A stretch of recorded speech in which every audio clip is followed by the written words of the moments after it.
Pada mulanya, TPQ Al-Ikhlas merupakan pengajian anak-anak yang dipelopori oleh Ustadzah Khoiriyah Kusbintarti pada tahun 2003. Kegiatan ini dilaksanakan di rumah Ustadzah Khoiriyah sendiri dan dilaksanakan setelah sholat asar sampai sebelum maghrib.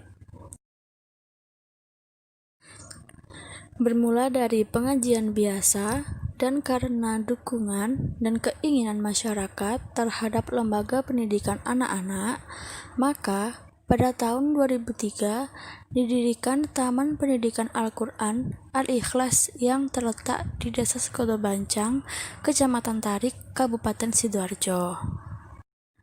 TPQ Al-Ikhlas berdiri dengan kepemimpinan Ustadzah Khoiriyah Kusbintarti. Lembaga ini masih menggunakan sarana rumah pribadi yang digunakan untuk dijadikan sebagai kegiatan belajar mengajar. Terdapat kurang lebih 40 santri dan 3 ustadzah yang mengajar di TPQ Al-Ikhlas. Aktivitas belajar mengajar dilaksanakan mulai setelah sholat asar pada pukul 15.00 sampai dengan pukul 18.15 dengan sistem bergilir sesuai dengan tingkatan tilawati. Kegiatan TPQ Al-Ikhlas setiap harinya yakni membaca Al-Quran secara murattal dan tilawah dan menghafal surat-surat pendek dengan metode tilawati. TPQ Al-Ikhlas itu yang pertama, pengen membanggakan anak-anak, memberikan nama baik TPQ Al-Ikhlas, itu yang pertama. Yang kedua, kepingin memintarkan anak-anak dalam segi ilmu agama yang didapatkan di dalam TPQ itu sendiri, pengen bermanfaat pada orang-orang yang di sekitar kita, pada keluarganya, pada dunia akhiratnya. Itu harapan saya untuk anak-anak. Tetapi kekurangannya pada TPQ Al-Ikhlas atau anak-anak pada TPQ Al-Ikhlas tersebut itu banyak kekurangannya. Salah satunya anak-anak itu ketika sudah mengaji di TPQ itu, ketika di rumah dia tidak akan membaca lagi. Itu kekurangannya. Jadi ketika membacanya itu dia bisa tapi kurang lancar. Itu yang pertama.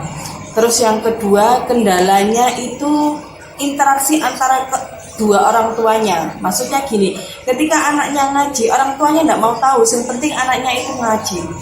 Padahal orang tuanya itu tidak tahu apakah anaknya itu bisa atau tidak.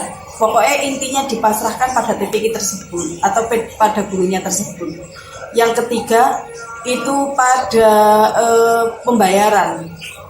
Tidak semua anak itu bayarnya full, artinya dalam 1 bulan itu ada yang bayar, ada yang tidak. Meskipun kita juga tidak pernah menarik-narik pada anak-anak itu, tapi kita mempunyai guru-guru yang harus dibayar. Jadi paling tidak itu lebih diutamakan lah untuk bayarnya. Tapi ketika les itu harus bayar, anak-anak wajib. Dan anak-anak itu lebih mementingkan pada lesnya. Ketika setelah ngaji langsung pulang. Jadi terburu-buru untuk ngajinya. Tapi kalau les beberapa jam itu tidak cepat-cepat pulang.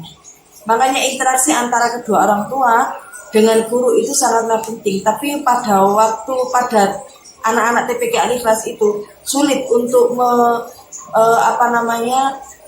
mengendalikan kedua orang tuanya, interaksi antara kedua orang tuanya dan anak-anaknya itu sangat sulit.